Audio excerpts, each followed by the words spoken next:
Ladies and gentlemen, welcome to the Women of the Blues Stories from the Road panel discussion. I'm going to turn this over to our moderator, Mr. Hugh Southard from Blue Mountain Artists. Thank y'all so much for coming.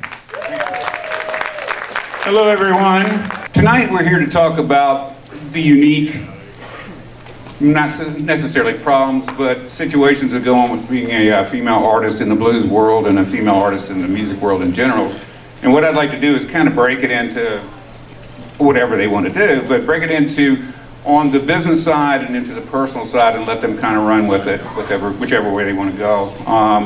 I'm here as an agent manager to learn because it is something we all need to know. It's different, you know, having to go out on the road with us with such a male-dominated older demographic that as a female, there's probably a lot I don't know that I could learn. So now is a good time to learn. I'd just like to start with everyone kind of introducing yourself and where they came from, and maybe a little bit about what your topic for tonight would be. So start with Lisa. My name is Lisa Mann from Portland, Oregon. I'm happy to be here. There's a lot of Portland people in the house. That's right. So glad to be back at the Big Blues Bender. I'm Samantha from Kansas City, Missouri. Thank you. I play guitar, I sing, I write, and this is my second time here at the Bender, so happy to be here. Thank you for having me. I'm Laura Chavez from Mountain View, California, Bay Area. Play the candy cane. Happy to be back at the Blues Bender.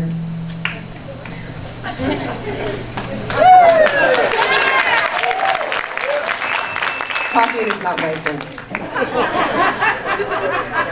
Morning, everybody. Morning. I'm Deanna, and this is awesome. We're all here in Vegas together. Weekend. It's nice for us to actually have 4 or 5 days in a row in the same room and getting to hang with everybody. It's a nice change from the one-nighters on the road. So a lot of friends out there. Thank you. As you can see, we've got a great panel of people, or women, who have done it with the road, have been out there, have seen what happens, and know the pitfalls. And what I'd like to do is start out with when y'all entered the business, when y'all started having to deal with us, the agents, the managers, the record labels, did you feel like that you were treated in the same way that you would have been if you were a man approaching them? Because you know, I see a little bit of difference in at least attitude sometimes, and I just wondered what your perspectives were.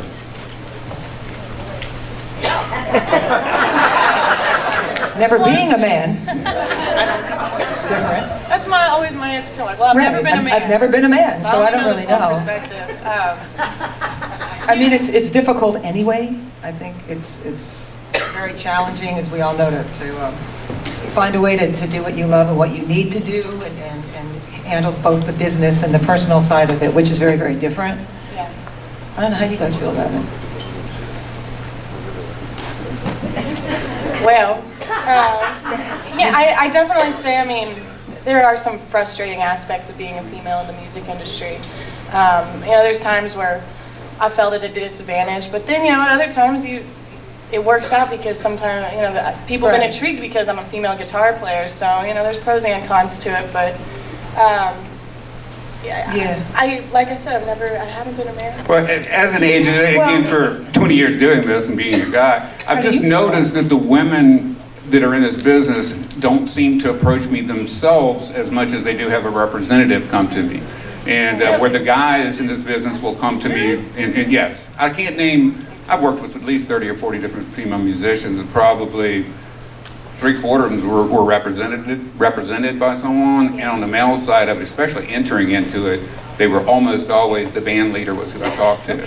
And then all into the business side of it, it's mostly with the guys. I talk to the band leader. With the females, I talk to the managers. Wow. You know, I That's just- interesting. We're going to call you later, Oliver. Well, I am an indie blues artist, and so I am the bass player and the songwriter and the singer and the tour manager, and I, produce the records and book the gigs. I don't even have a booking agent. I don't have a manager, and so it's always just me. And so there's times when I've been ignored, when I've, tried to reach out to some major festivals or things in Europe, or, am I being ignored because I'm just a girl, or am I being ignored because I'm an indie blues artist among 100 other indie blues artists that are hitting people up? So that's, like I said, I don't know what it's like to be a man. I'd say I'm a guy's gal, and I've always been in bands with other guys for the most part. I've been in special projects with women.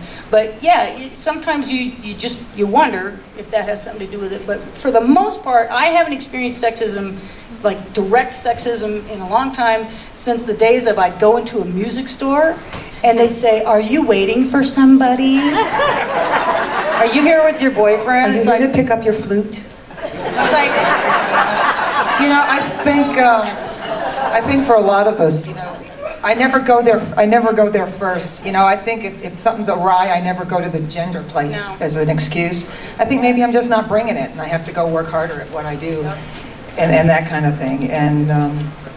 And then you don't have to have all those kind of feelings inside that deter you from doing what it is that you need to do and you want to do. Okay, that makes it complicated. Yeah. But so, whoever you are, there's going to be strengths and weaknesses, and there's certainly perks to being a woman out here, doing what we do as well as things. But everybody's got the different challenges. So. And sometimes I wonder why, because I get, honest with you, I get promoters call me sometimes and say, I don't want to kind of whisper this, but I need female artists. I can't find them. I don't have anybody on my festival as female, and I need the slot filled. And I just wonder why there's not more females in this business, in this blues business, and I wonder if your experiences that people have been discouraged, females have been discouraged because of the way the business works. And it's also not, this isn't rock star world, this isn't glamorous, this is hard work. And I wonder what your opinion is on that, why there's such a difference. Because I don't get calls for, I need another guy. Yeah. I mean, I see more and more females in the industry now. But when I was growing up, this was like,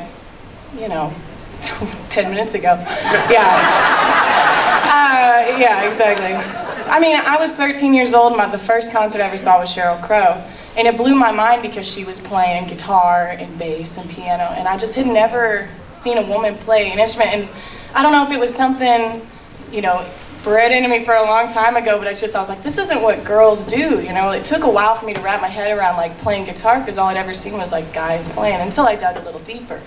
But maybe it's just a society thing, like women haven't thought that that's the thing to do, it's our gender roles or whatever. But it kind of shocked me when I broke out of that, and I was like, wow, I could do this, And it could be as simple as they don't think about it, because it's not on TV, and it's not your glamour thing that, if your average 13-year-old girl is not going to go, I want to be, Samantha Fish. She's going to look first at, I'm probably aging, but Britney Spears or whatever would be now, and then you have to kind of be a musician and kind of work your way to it, I would think. It's a different road, I think, for musicians, and like what's out there is pop stars. I mean, but that's really what I saw, and that wasn't too long ago. I mean, my God, that sounds like it would have been something from decades ago, but it wasn't that far. Because I'm like 10 minutes older than you, Yes. and I remember being 10 and seeing the Carpenters and walking straight down to the front through all the seats I wasn't supposed to be. We were on the grass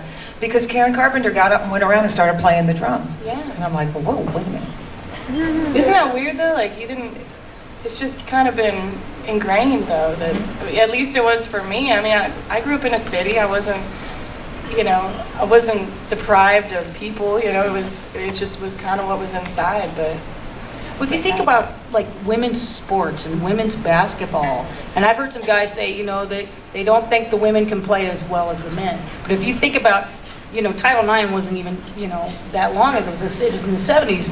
And so then you get this, you have to have two things. You have to have a critical mass of women who are interested in the sport or in the music, and you have to have them also have some kind of internal talent and ability. And so you really have to get that critical mass of those who want to do this kind of thing before you can get that mass of women who have both the desire and the ability to do something like basketball or play the guitar or saxophone.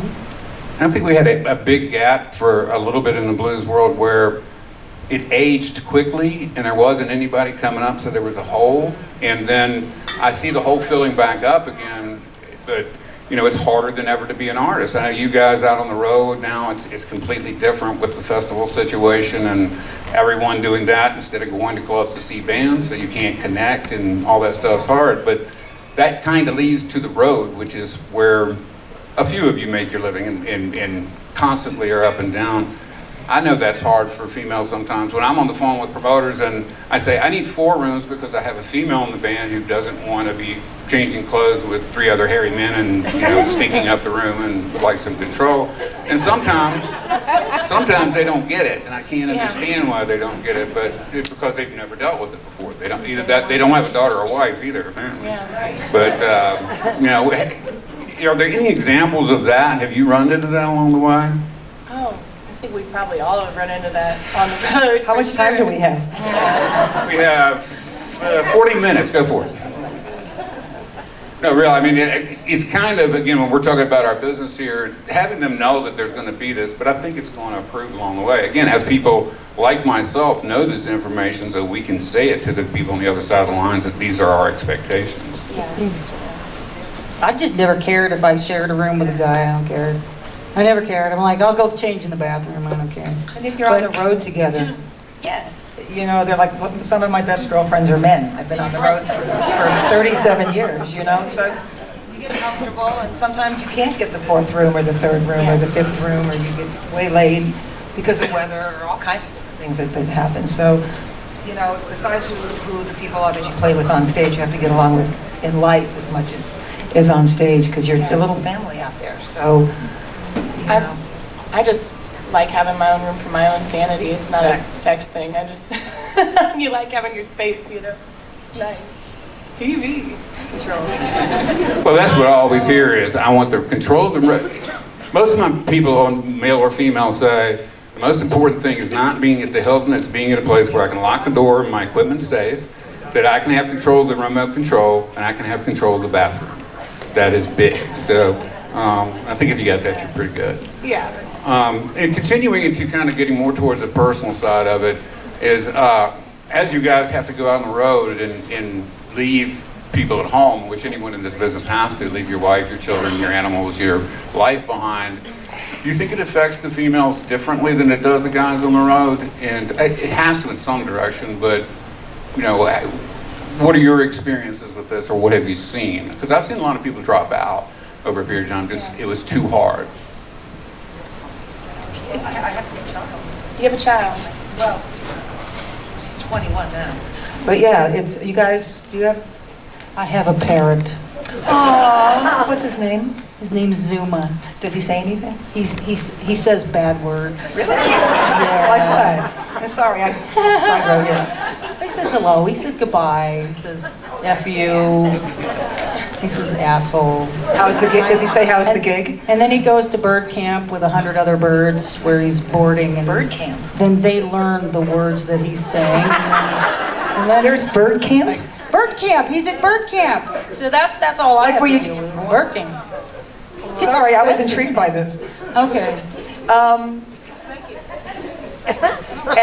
And yeah, the whole thing about being on the road real quick, and I think art always finds a way, and as our world gets more and more kind of cotton candy and canned, there's people like us and you guys, and I think that'll just keep growing with more and more people and valuing live music and what we all do, and the connection that we all get from that.